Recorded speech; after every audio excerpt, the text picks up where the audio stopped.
The movement, I think, in the past focused a lot around policy, and there was a lot of policy reform along the process, and yet many things have stayed the same for women. If my ability to walk across the street in the evening to get a loaf of bread or some cough mixture is compromised not by fear of a random rapist or robber, but a security officer who I would expect to be relieved to see. And instead I find myself afraid because they're the biggest threat. So it's a crazy thing to think about. But also it begs the question, what is it that happened in the past that was done right, that can be built on?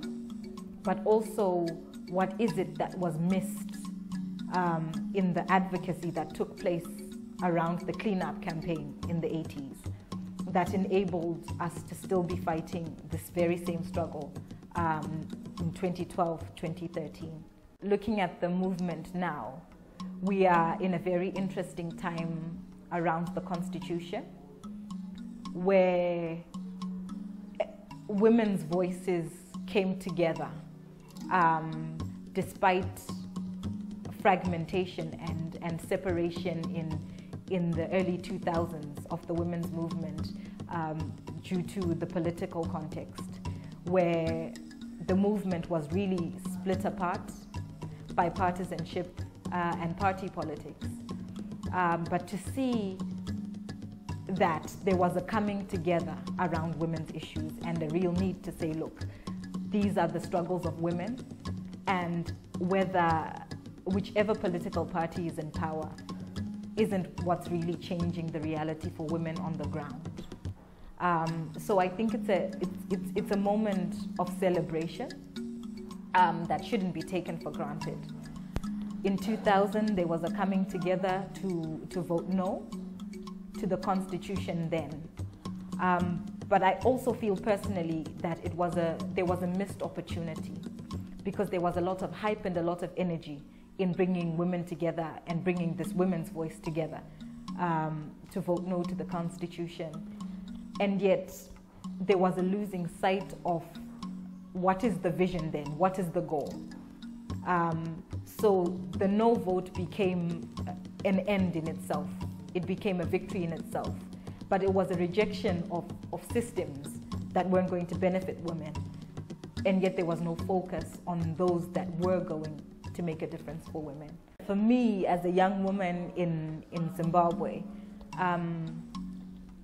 it looks like many different things. On one front, there's this idea that there's a struggle that I'm engaged in, or we're engaged in, solely as young women. So if you're talking about issues to do with abortion, issues to do with sanitary wear,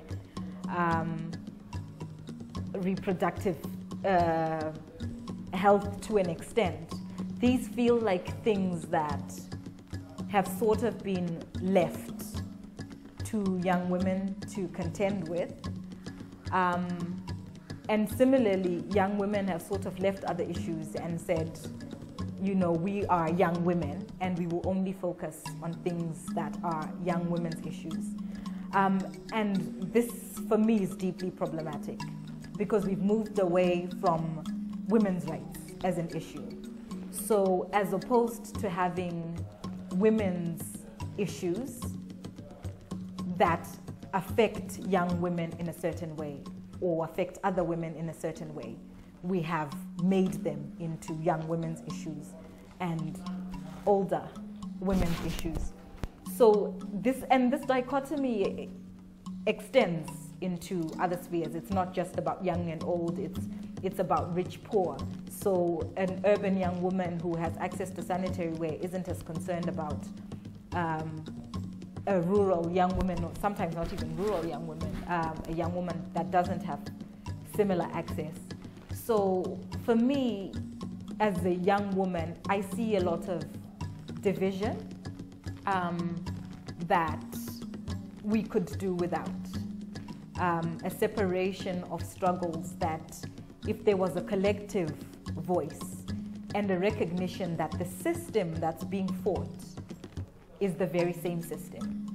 So I see young women who are struggling around issues of sexual orientation and sexual identity, existing completely separately from young women who are fighting the struggle around access to sanitary wear, and isolated from the young women who are working on reproductive health issues, separated from the young women working on economic empowerment or governance.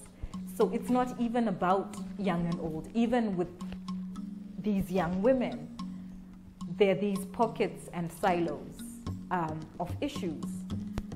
And as long as we're distracted by these pockets and silos of issues, we give patriarchy all the time and energy, and it morphs into different forms that we don't recognize. I've talked about the separation and the silos. And finding the space to start engaging with what it would look like to organize collectively or differently, to actually stop and say, these are the strategies we used from the 80s up to date. What have these strategies enabled us to do? And how have these strategies failed us? But to be able to engage in a conversation that stops being issue-based and is broader in terms of recognizing that the real challenge we are contending with is a system.